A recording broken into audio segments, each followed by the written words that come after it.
Hello, everyone, and welcome to Lead at Any Level Live. My name is Amy C. Waninger. I'm your host and the founder and CEO of Lead at Any Level.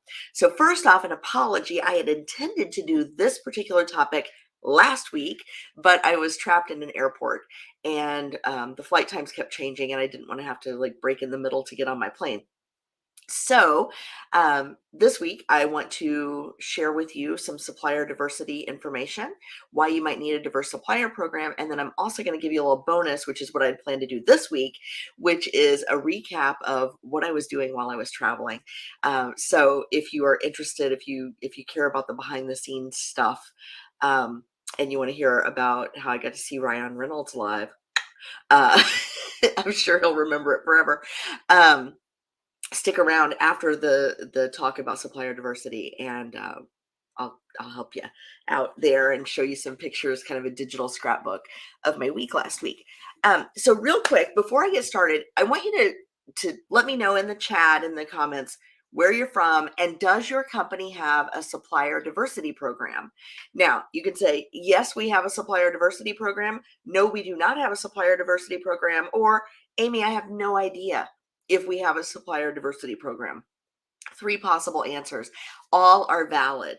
If your answer is, gosh, I don't know, now might be a good time to find out. Go talk to somebody in procurement in your company if it's large enough, or talk to someone in an executive position and ask them, what are our goals around supplier diversity? How do we attract and work with small businesses? So let's talk first about what is a diverse supplier program? Why have one?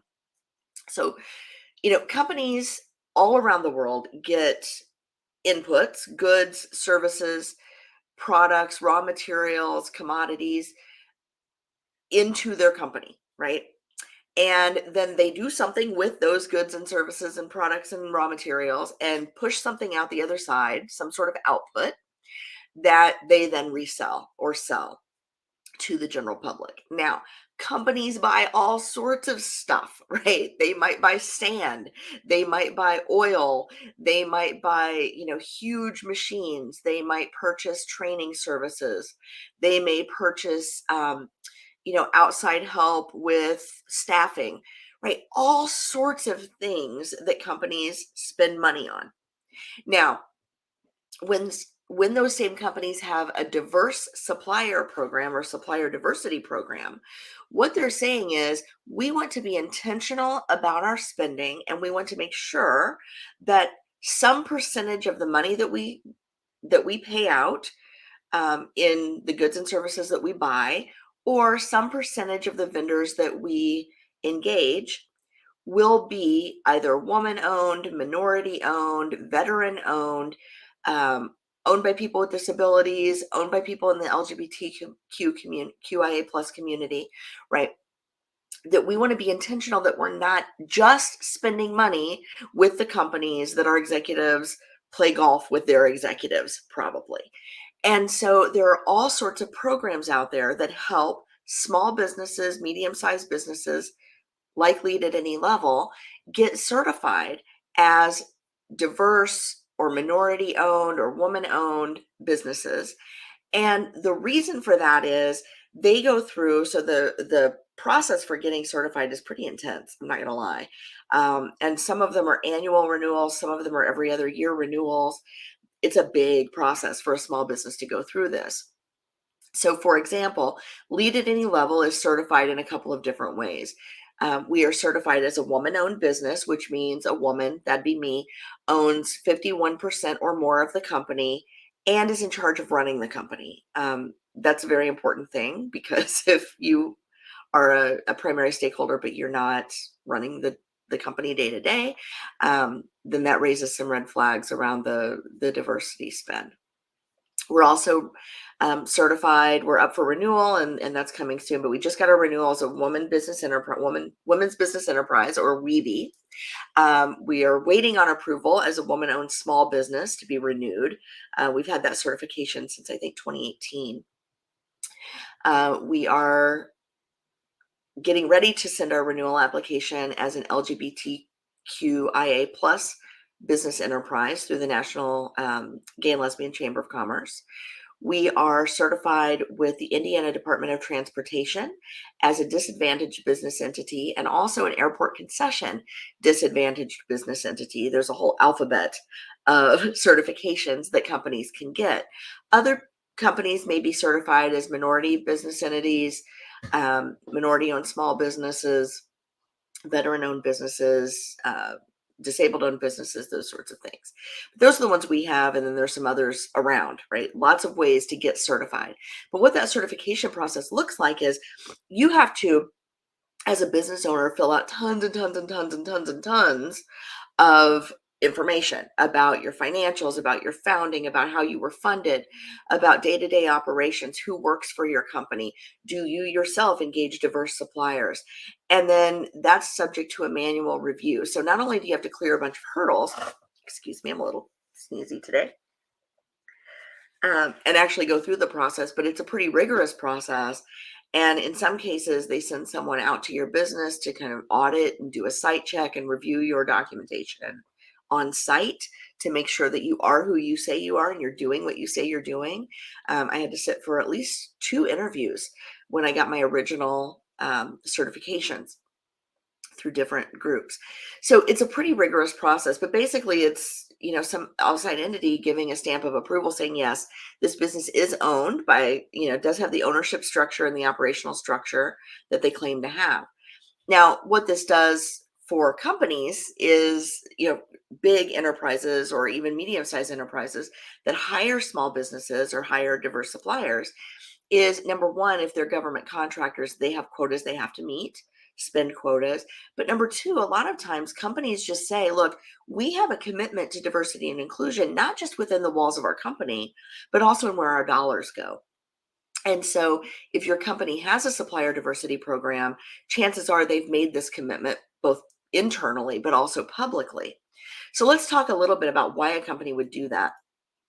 Number one, it's a good way to diversify the supply chain. So, we've heard a lot about supply chain issues, right? You may be able to get, let's say you're getting ball bearings from China, from a huge distributor, right? Well, chances are there's a small company in your community or in your state or in a neighboring state that is also producing ball bearings. So if you have a large contract with an international distributor and a smaller contract with a local distributor, that can help sort of even out the risk, right? Mitigate the risk if there are disruptions in the global supply chain, but not the local one, for example. Another thing is you may work with a lot of small business vendors who have limited capacity, but they can come together and, you know, um, basically pitch or apply for larger contracts. So they're able to leverage each other's strengths and capacity. But a lot of times what happens is companies are working with like a middle tier called a tier one contractor, right? They're working with a pretty large contractor at a called a tier one. And that tier one contractor, that primary contractor, is actually subcontracting out to a lot of small businesses for different components of the contract or different pieces of the puzzle. And many times that tier one contractor then has a commitment to engage diverse suppliers, certified diverse suppliers along the way, up to certain or, meeting some minimum threshold. So these are ways that companies can diversify their supply chain and basically reduce their overall risk in being able to get the inputs they need to create whatever value they create for their own clients. The second thing is that when companies invest in especially small businesses or even these tier ones that then in turn invest in small businesses, they're able to strengthen and expand their customer base. A lot of people don't know this, but small businesses in the United States account for about 50% of all workers. So half of people who work in this country, in the US, are actually working for a small business. And sometimes that number is a little shocking because we think, well, if you're a huge company and you employ 50,000 people or 100,000 people or 200,000 people, right, that's got to be most of people must work for big companies. But the fact is there are so many small businesses, millions of small businesses in the United States. that employ 2 people or 5 people or 50 people or 150 people. And when that happens, when you have such a huge scale, right? Such a huge number of these small businesses, those numbers really add up. So when a big company invests in supplier diversity, what they're really doing is shoring up the customer base, shoring up that spend ability of their customers in their local communities. And that can make a huge difference in then how they're able to remarket and retarget their own products back in those communities. So when you have strong small businesses, you have a lot of employment, and therefore you have a lot of people spending money. Okay, third, this is a great way to demonstrate your corporate commitment to diversity and inclusion, but also to sustainability. So lots of small businesses are also certified as B Corps, which is, says that, they'll engage in like altruistic business practices. A lot of small businesses are certified in sustainability, right? They have, green certifications, organic certifications, right? All along the way. This is a way for big companies to then demonstrate that commitment that they've already said that they're willing to make. And then finally, it's a way to invest in the community. So when you hire somebody, and when you as a corporate buyer hire a small business or hire a diverse owned business, word gets out, right? That brand then is able to say, hey, we're working with this major corporation. People in that community will then demonstrate more loyalty to the bigger company because they see that they're making an investment in the community. And that's huge, especially if you're competing for dollars with companies that are not doing that, right? If you're competing for brand loyalty and you're investing in a local community where you work or where you have an office or where you have a manufacturing facility or distribution facility, right? The people in the community see that you're giving back to the community, and that creates loyalty.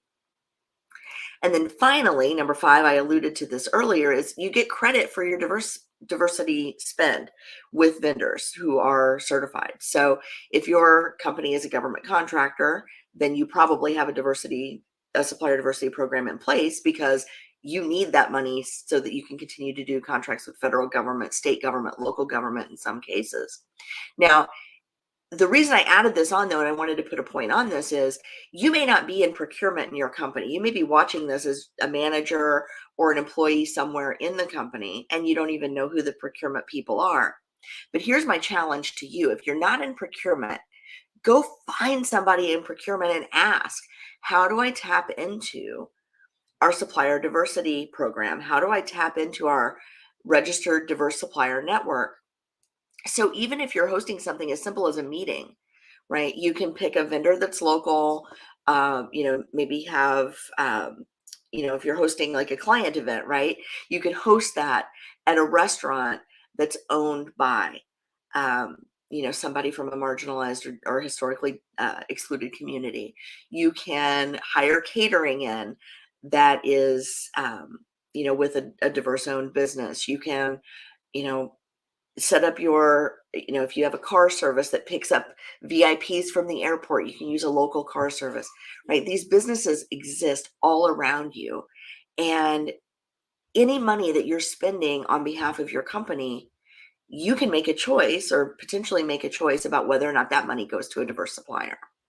So let me know in the chat again, in the comments, you know, does your company have a supplier diversity program, and how plugged in are you to it? Are you already using this program? Are you making an effort? And if not, what's one thing you could do to ensure that you're getting the most out of this program? Small businesses like Lead at Any Level and others are happy to work with big companies, right? Sometimes um, it's a little difficult to penetrate uh, into that space, right? The systems can be a little wonky, right? Sometimes there are relationships that need to take place, but we don't know who to build those relationships with, who the buyers are. So, if you know somebody and you can make a connection, make a connection. If you are buying something, right, find out, how do I tap into this database we already have as a company? And if you don't have a supplier diversity program, ask, is that something we could start, or could we at least start to track our dollars and find out where they're going so that we can set some targets. So that's all I have for this one, for supplier diversity today. Again, I hear a lot from companies who say, look, we're a small to medium sized business. We're not looking at hiring people. We don't have a lot of turnover, but we'd like to, demonstrate a commitment to diversity and inclusion. We just don't know how to do that. And if you think about diversity and inclusion just as who you hire internally, you're really missing a lot of opportunity in all aspects of your business, but especially in terms of like where you spend your money, right? Because that money goes right back into the local economy, goes right back into, families and communities and tax bases where you're already, investing in operations. So it can do nothing but help you. So that's it for that. If you are looking for culture assessments or training and you would like to utilize or expand your supplier diversity program, please work with, it's over here, work with LAAL, lead at any level, workwithus.com, workwithlead@any-level.com, and we would be happy to talk to you about what you need and how we might be able to help and how we can contribute as a woman-owned business, LGBTQ-owned business, to your supplier diversity goals as well.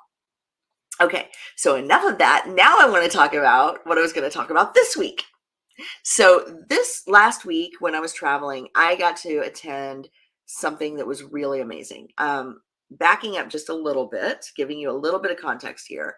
As a woman-owned small business and a women's business enterprise, Lead at Any Level is a member, and I personally am a member of the Great Lakes Women's Business Council and the National Women's Business Enterprise National Council. So WeBank is their name. Great Lakes is kind of the regional affiliate. And through that relationship, right, just being part of that association, that community of women business owners, I had the opportunity to to participate in a program earlier this year sponsored by Goldman Sachs. It's called the Goldman Sachs 10,000 Small Businesses Program. And what the Goldman Sachs 10,000 Small Businesses Program does is it takes businesses that are in early stages, at least 2 years in business, having met certain revenue thresholds, and helps the owners of those businesses think about growth in their businesses. Specifically, how can we improve our top line? How can we improve our bottom line? And how can we hire more people? Because small businesses really are the employment engine of our economy when you get right down to it. And so when small businesses hire more people are working. And the goal of this program was about a 12 to 14 week program. There are cohorts all over the country. My cohort was the national cohort, which meant I got to do all of mine on Zoom. I didn't have to drive to a campus. And then in May, I got to spend a week in New York at the Goldman Sachs headquarters for an amazing capstone event. It was exhausting and it was wonderful. And I got to meet all the people that I'd been on Zoom with since February of this year. But every couple of years, Goldman Sachs invites the alumni from this program, and it was grueling. I want to tell you, don't tell Goldman Sachs. I wanted to quit every single week. It was so hard and it was so much work, but I'm so glad I stuck with it because now I'm a 10KSB alumni, 10,000 Small Businesses alumni. And I was invited to participate in their national summit. And so I just want to share just kind of a, how do I put this? It's sort of a digital scrapbook of what I did last week and what I learned. And I'll try to go through it quickly, but sometimes this behind the scenes stuff can be a little bit fun. So we met in Washington, D.C. And the point was the kind of the goals of this event were number one, networking, number two, education, and number three, advocacy. So we did a lot of networking. As you'll see, there was a big reception opening night. You can't see all of them because the room was so huge and it was just enormous. But this was the largest gathering of small business owners in the US ever. There were over 2,500 of us there. We were networking on opening night. We were networking the next day. The whole thing was just phenomenal. And they did such a good job of, keeping us fed and keeping us entertained and, keeping the momentum and the energy and the conversations going. And so a lot of times, almost, I think I want to say it was like 70% of, I'll get the number wrong and I'll post it later, but a vast majority, let's put it that way, of the business owners that go through this program end up hiring each other, collaborating on contracts, collaborating on projects, working together. So the networking is really important because the networking itself is business building for all of these small business owners. I was excited. Hi, Nicolette. I got to connect with my friend, Nicolette Barrett. She's a small business owner who had been through the program before. We hadn't seen each other since 2018 in person, but we were able to connect. And we made a commitment to ride the Ferris wheel there in National Harbor together. So we did that. We did a live stream from the Ferris wheel. It was a lot of fun. But she and I got to reconnect and spend a lot of time together. So I just wanted to shout out to Nicolette because she really made this event special and memorable for me. And I love that I have friends who have gone through this program. I made friends in the program, and I hope to see all of them next time. But in terms of programming, we had a full day and a half of programming. We got to hear from, executives from Goldman Sachs. We got to hear from Michael Bloomberg. Gwyneth Paltrow was there talking about being a small business owner. Although I think I'm going to be honest, I think her constraints are a little bit different from ours. I'm just going to put that out there. And we got to hear from, um, sports figures, political figures. There were some senators that came and spoke to us. There were some small business owners. It was a phenomenal program. And then on Wednesday, so that was Tuesday, all day was programming, at the conference center. On Wednesday, we had Advocacy Day. And on Advocacy Day, we got to hear from Secretary Buttigieg about, infrastructure and how infrastructure is going to help small businesses, how these investments in infrastructure are going to impact us, and what small businesses can do to take advantage of some of these investments. We heard from, again, Ryan Reynolds, who technically is a small business owner, but I think he had a little bit more startup capital than I did, just a little, when he started his businesses. But we heard from a lot of different people about what they're doing. We had a couple more senators came and talked to us about bipartisanship in Washington. Believe it or not, there is some still. And, they talked to us about how to advocate for ourselves. And then the rest of the day was spent with these 2,500 plus small business owners meeting with our members of Congress. I personally got to meet with one of my senators. I got to meet with a staff member from another senator. And then my representative was unavailable, but I got to meet with another representative from my state, with somebody on her team as well. So we were able to advocate and ask for the reauthorization of the Small Business Administration to help modernize it so that we have the tools and access to capital we need to continue growing our businesses and hiring more people and keeping the economy going. And so it was just really a wonderful week. I had so much fun. I'm so glad to have run into new friends and old while I was in DC, and so grateful to Goldman Sachs for their investment in and commitment to small businesses. And I will be signing up for their supplier diversity program this week so that I can, hope to be able to bid on projects that they have that are within my space. So Goldman Sachs, thank you. Thank you to Babson College, who was the educational provider for the national cohort that I was in. And thank you to everyone who generously gave of their time and their expertise throughout this conference, and all the amazing people that I met while I was there. Thank you. It was a lot of fun. I know there were a lot of travel snags, but we're going to get through that. And I'm grateful for you hanging out for an extra 10 minutes or so while I just kind of share some behind the scenes goodies. But we did have a lot of fun and learned a lot. And I have a to-do list that is monumental at this point with all of the things that I want to implement from this conference. So I'm going to get busy implementing some of those things. And I hope to see you next week on Lead at Any Level Live. This week, let me tell you what I got coming up on Thursday. Hold on. Today is the 25th, and that means this week on Including You on Thursday at noon Eastern, simulcast right here. And then also an audio podcast version will come out on the Living Corporate Network. So look for Living Corporate in your podcast app. I will be interviewing Evilise Crespo. They are doing diversity and inclusion work for Reed Smith LLP. They're setting the bar, if you will pardon the pun, for what transparency in diversity and inclusion initiatives look like in the legal profession globally. And you will not want to miss that conversation. The episode is entitled Modeling Transparency, and that's coming to you Thursday. And I'll be back next week with a new topic on Monday at noon Eastern, simulcast, and then a new Including You episode on Thursday at noon Eastern. So I will see you then.